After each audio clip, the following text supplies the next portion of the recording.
Hello everyone. Syntax के इस video में आज हम लोग बातचीत करते हैं ऑल की। तो ऑल का प्रयोग जब एवरीथिंग के रूप में किया जाए यानी कि वस्तुओं को दर्शाने के लिए किया जाए तब यह सिंगुलर सब्जेक्ट के रूप में कार्य करता है और वर्ब भी सिंगुलर लेता है। जैसे ऑल इज रेडी, सब कुछ तैयार है। लेकिन ऑल आर रेडी गलत हो गया। क्यों गलत हो गया? नोट नंबर 1 से जरा समझिए।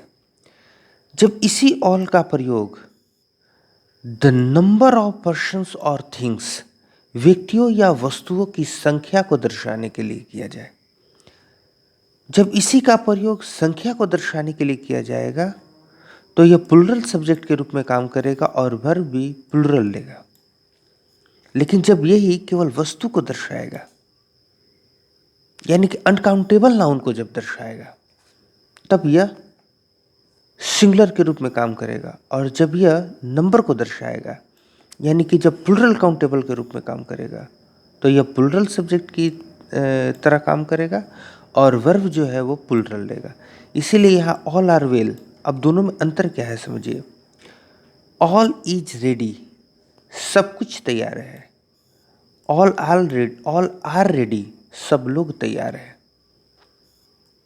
तो यहाँ पर दूसरा नंबर सेंटेंस गलत इसलिए है क्योंकि यहाँ पर ये अनकाउंटेबल नाउन के लिए प्रयोग किया गया है। और यहाँ पर ऑल आर वेल ये सही है क्योंकि सब लोग ठीक हैं। यहाँ पर व्यक्तियों के नंबर को दर्शाया गया है। तो जब भी आप अनकाउंटेबल नाउन के लिए ऑल का प्रयोग करेंगे तब ये सिंगुलर की तरह काम करेगा। जब इसका प्रयोग प्लुरल यानी कि व्यक्तियों या वस्तुओं की संख्या को दर्शाने के लिए करेंगे तो ये प्लुरल सब्जेक्ट के रूप में काम करेगा और वर्ब प्लुरल प्रयोग किया जाएगा।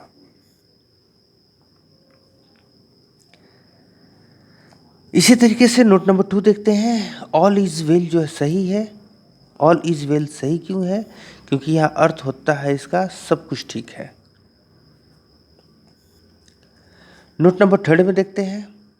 जब ऑल या फिर ऑल के बाद ऑफ या नॉट ऑल ऑफ इस तरह के शब्दों का हम लोग प्रयोग करते हैं और उनके बाद सिंगुलर अनकाउंटेबल नाउन आता है तो यह सिंगुलर सब्जेक्ट के रूप में काम करता है और वर्ब सिंगुलर प्रयोग किया जाता है। वही बात है शुरू में जो बताया गया था। शुरू में बताया कि जब इसका प्रयोग अनकाउंटेबल नाउन के लिए होगा तो यह सिंगुलर की तरह काम करेगा। वही बात है ऑल हो, ऑल ऑफ हो, नॉट ऑल ऑफ हो, इसके बाद अनकाउंटेबल नाउन आया। दैट मीन्स कि इसका प्रयोग सिंगुलर की तरह हुआ यानी कि सब्जेक्ट सिंगुलर की तरह यह काम किया। All money has been spent, सारा पैसा खर्च हो चुका है। अब ध्यान दीजिए, अगर यहीं पर हैव का प्रयोग कर दिया जाएगा यानी कि प्लुरल वर्ब का प्रयोग कर दिया जाएगा तो सेंटेंस हमारा गलत हो जाएगा। All of, not all of के बाद यदि प्लुरल काउंटेबल नाउन आ जाए, प्लुरल काउंटेबल नाउन यानी कि प्लुरल नाउन का प्रयोग कर दिया जाए तो इस कारण से सब्जेक्ट हमारा प्लुरल हो जाएगा और वर्ब प्लुरल प्रयोग करना पड़ेगा। All of the students were late. जरा गौर कीजिएगा, यहाँ पर सभी छात्रों को दर्शाने के लिए प्रयोग किया गया है। प्लुरल काउंटेबल नाउन का प्रयोग किया गया है इसलिए वर्ब यहाँ पर प्लुरल प्रयोग किया गया है। तो अनकाउंटेबल नाउन आए तो सिंगुलर सब्जेक्ट की तरह काम करेगा, वर्ब सिंगुलर लेगा। अगर प्लुरल काउंटेबल नाउन आए तो प्लुरल सब्जेक्ट की तरह कार्य करेगा और वर्ब प्लुरल लेगा। बिल्कुल ऑल से ही मिलती जुलती कहानी जो है वो नो का भी है। नो के बाद जिस तरह का नाउन प्रयोग किया जाएगा सब्जेक्ट वैसा ही बनेगा और वर्ब भी वैसा ही प्रयोग किया जाएगा। तो नो से रिलेटेड जरा जो बातें हैं समझा जाए। सबसे पहली बात, नो के बाद यदि सिंगुलर अनकाउंटेबल नाउन आए यानी कि अनकाउंटेबल नाउन आ रहा है, जब अनकाउंटेबल नाउन आएगा तो क्लियर सी बात है सब्जेक्ट हमारा सिंगुलर होगा और वर्ब भी सिंगुलर प्रयोग किया जाएगा। जैसे no work has been done.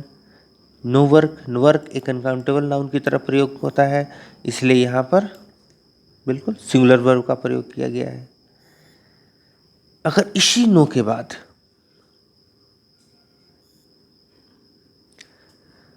Singular countable noun आ जाए तो ये सिंगुलर सब्जेक्ट की तरह काम करेगा और वर्ब भी सिंगुलर लेगा।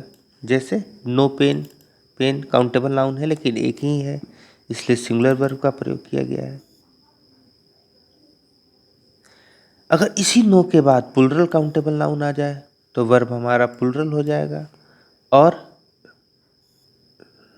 सब्जेक्ट हमारा प्लुरल हो जाएगा और वर्ब जो है वो प्लुरल प्रयोग किया जाएगा। जैसे नो पेन्स, पेन्स हमारा यहाँ पर प्लुरल सब्जेक्ट हो गया, इसलिए वर्ब जो है प्लुरल प्रयोग किया गया। सिंगुलर प्रयोग करेंगे सेंटेंस गलत हो जाएगा। अब 38 नंबर जरा समझते हैं लिटिल, अ लिटिल और द लिटिल के बारे में। तो अ लिटिल, द लिटिल और लिटिल, इन तीनों में अंतर क्या है?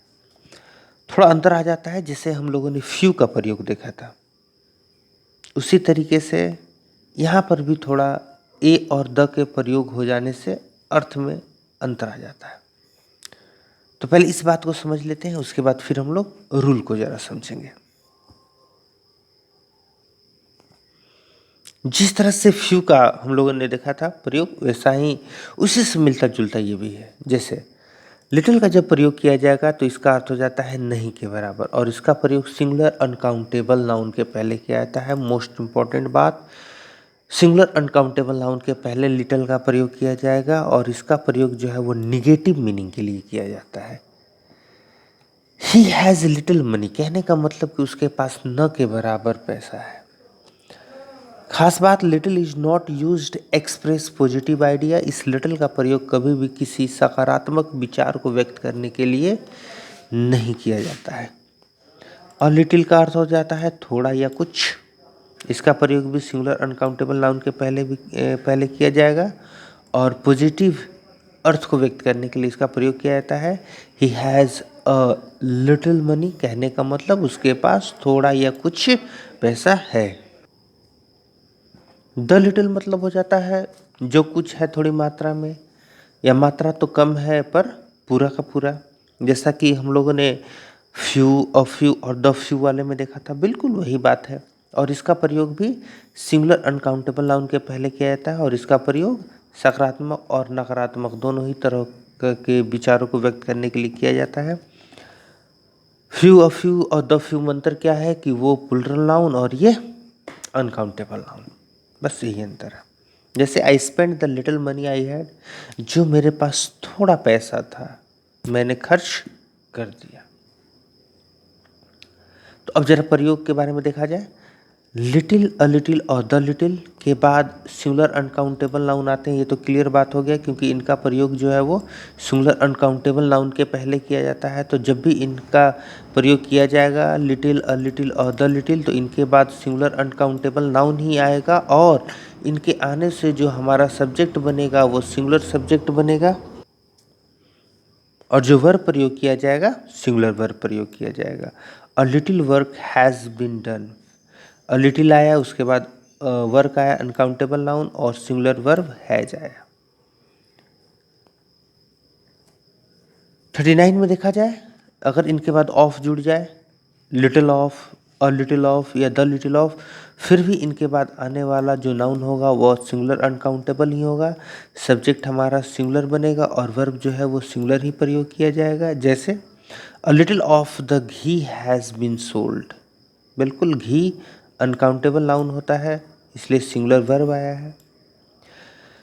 लिटिल की तरह ही मच भी है। मच की भी, मच मतलब होता है ज़्यादा।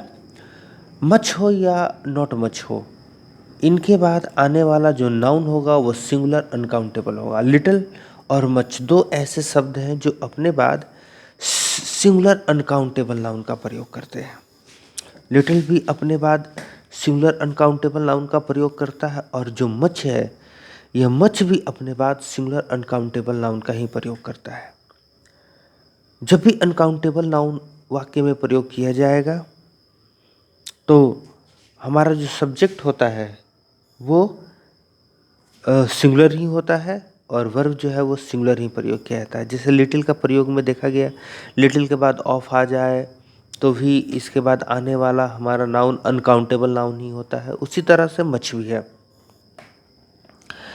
मच हो या नॉट मच हो, मच मतलब होता है ज़्यादा, या नॉट मच हो यानी ज़्यादा नहीं हो, इनके बाद जो नाउन आएगा वो uncountable noun, singular uncountable noun ही आएगा।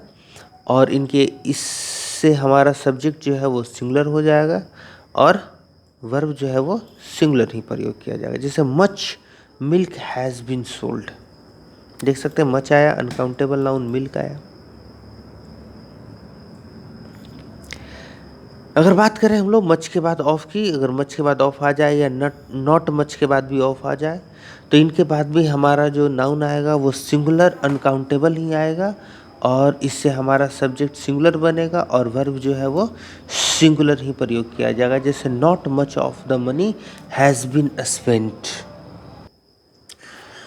Not much of the money has been spent, देख सकते हैं यहाँ पर मनी अनकाउंटेबल नाउन इसलिए हैज का प्रयोग किया गया है। तो जब भी लिटल और मच का प्रयोग करें तो इसके बाद आने वाला जो नाउन होगा वो सिंगुलर अनकाउंटेबल नाउन ही होगा और इसलिए वर्ब भी जो है वो सिंगुलर ही प्रयोग किया जाएगा। तो आज की वीडियो में इतना ही रहने देते हैं, इसके बाद 42 नेक्स्ट वीडियो में। Bye everyone.